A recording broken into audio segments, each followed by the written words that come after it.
Hello दोस्तों, स्वागत है आपका मेरे यूट्यूब चैनल पर। आज हम बात करेंगे गुप्त वंश के जो शासक थे उनके बारे में। उनकी क्या क्या चीज़ें प्रसिद्ध हैं या फिर उनसे क्या क्या प्रश्न बनते हैं उसके बारे में। तो गुप्त वंश जो था वो 240 से 550 ईस्वी तक था।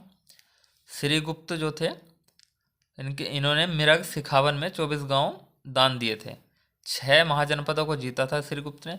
इसके बाद घटोत्कच और फिर चंद्रगुप्त प्रथम अगला शासक बने थे गुप्त वंश के। चंद्रगुप्त प्रथम जो थे वो वास्तविक संस्थापक माना जाता है। चंद्रगुप्त प्रथम को गुप्त वंश का वास्तविक संस्थापक माना जाता है। चंद्रगुप्त प्रथम ने लिच्छवी राजकुमारी देवी के साथ विवाह किया था। गुप्त संवत की जो शुरुआत करी थी वो भी चंद्रगुप्त प्रथम ने करी थी। इसके बाद इनका पुत्र समुद्रगुप्त जो है वो राजा बना था। जो समुद्रगुप्त थे इनको लिच्छवी का पुत्र या फिर लिच्छवी दोहित्र भी कहा जाता है। लिच्छवी दोहित्र क्यों कहा जाता है? क्योंकि इनकी माता का नाम लिच्छवी था। संगीत प्रेमी थे समुद्रगुप्त जो थे, इसलिए जो इनके शासनकाल में सिक्के चले थे उन पर वीणा बजाती हुई देवी की मूर्ति मिलती है। भारत का नेपोलियन भी कहा जाता, और इनको भारत का जो नेपोलियन कहा था वो कहा था विसेंट स्मिथ ने। चंद्रगुप्त द्वितीय जो है उनको चंद्रगुप्त विक्रमादित्य भी कहा जाता है। चंद्रगुप्त विक्रमादित्य का जो काल था उसको स्वर्णकाल कहा जाता है। साकारी या देवराज भी कहा जाता है चंद्रगुप्त विक्रमादित्य को। इनके मतलब दो नाम है, साकारी या देवराज।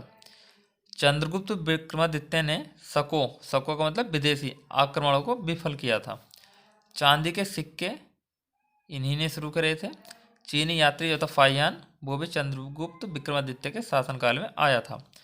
कालिदास, बाणभट्ट, बारहमिहिर, सुश्रुत इत्यादि विद्वान इन्हीं के काल के थे। मतलब जो चंद्रगुप्त विक्रमादित्य हैं इन्हीं के काल के थे।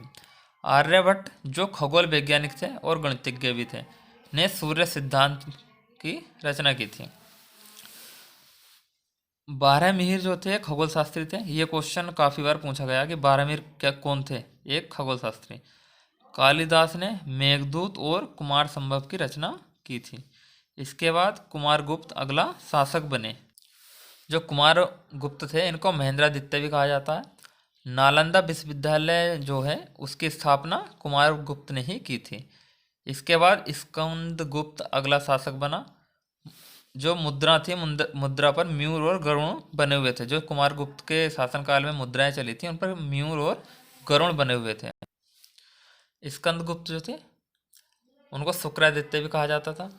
सबसे ज़्यादा जो कृत्रिम झीलों का निर्माण कराया था वो स्कंदगुप्त के शासनकाल में हुआ था। इस वंश का जो आखिरी शासक था वो भानुगुप्त था। और जो स्कंदगुप्त थे इन्होंने हुंडों को हराया था। इसके कुछ मतलब इससे संबंधित कुछ और पॉइंट हैं जिनको देख लेना चाहिए।